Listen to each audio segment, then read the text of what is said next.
Hello everyone, and welcome back to Daily English Reading. Today's video is another opportunity to improve your English through the power of storytelling.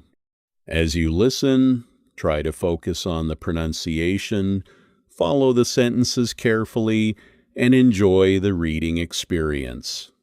Now, get comfortable, and let's begin. Love in the Bookstore. Emily worked in a small bookstore on the corner of Maple Street. Every morning, she arranged the books carefully on the shelves before the first customers arrived. One rainy Tuesday, a young man walked into the store holding a broken umbrella. "Do you have any books about photography?" he asked with a warm smile. Emily led him to the art section. "These are our best ones," she said. "Thank you," he replied. "By the way, I'm Noah." That simple conversation lasted less than 2 minutes. Yet somehow, Emily remembered it for the rest of the day. Over the next few months, Noah returned to the bookstore regularly. Sometimes he bought photography books. Other times, he simply wandered through the aisles and talked with Emily. He told her about the places he wanted to visit, and she shared stories about the novels she loved. Little by little, strangers became friends, and friendship slowly became something deeper. One evening, Noah handed Emily a photograph.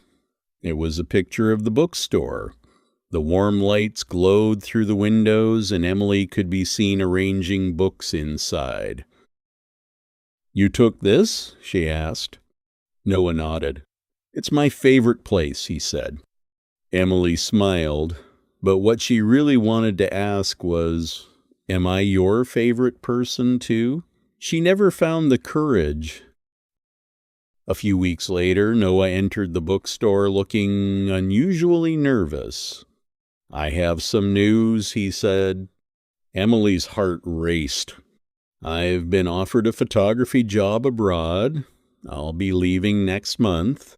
Emily forced a smile. "That's wonderful. Congratulations." But inside, her heart was breaking. That night, Emily sat at her desk and wrote a letter. She wrote about the rainy Tuesday when they first met. She wrote about the photographs he had shown her. She wrote about how he had become the brightest part of her ordinary days. And finally, she wrote the words she had been too afraid to say. "I think I fell in love with you long ago." She folded the letter carefully, but she never sent it. The day Noah left, Emily stood outside the bookstore watching the taxi disappear down the street. She kept the letter hidden inside one of her favorite novels. Life moved on. Days became months, and months became years. Yet every time it rained, she remembered the young man with the broken umbrella. 3 years later, the bell above the bookstore door rang. Emily looked up from the counter. Standing there was Noah, older, a little tired, but smiling. "You still work here," he said. Emily laughed softly. "Someone has to take care of the books." Noah hesitated before speaking again. "I visited many beautiful places," he said, "but none of them ever felt like home." They spent hours talking that afternoon about the years they had missed, the dreams they had followed, and the people they had become. As Noah prepared to leave, he paused at the door.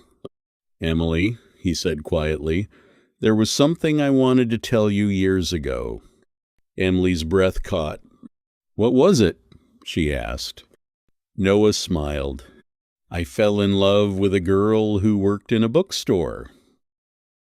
Emily stared at him in disbelief. Then, without saying a word, she walked to the shelf behind the counter. She pulled out an old novel. From inside its pages, she removed a carefully folded letter. "I think," she whispered, you should finally read this. Some stories begin with grand gestures. Others begin with a broken umbrella and a conversation about books. And sometimes love waits patiently, not because it is weak, but because true feelings have a way of finding their way home. The question for you: have you ever had feelings you were too afraid to express?